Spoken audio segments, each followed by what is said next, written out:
So hello guys, meron na naman po tayong nakitang magandang motor.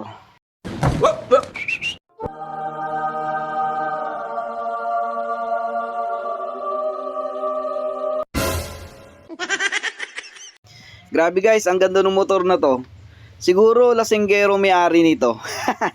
Pero hindi guys, maganda siya. Maganda yung pagkakasit nito. Dito nga pala yan nakalapag guys sa pamotor show po ni Boss Alpon dito sa Caloocan. Luxury style po yung ginawa dito. Ano po siya, category po niya stance. Stance culture po. Ang ganda po, tingnan nyo po, elegance. Ayan, may chandelier po sa likod oh. Talaga makikita nyo naman po mga naka-chrome pati mags. Yung setup niya ang ganda. Tapos naka-detailed po siya. Meron pang ano, ayan oh, lagayan ng alak. Galing, magaling.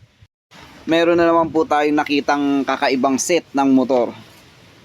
Alam nyo guys, pag napunta kayo ng motor show, dyan nyo makikita yung iba't ibang klase ng mga motor. Pero sa may-ari nito guys, solid.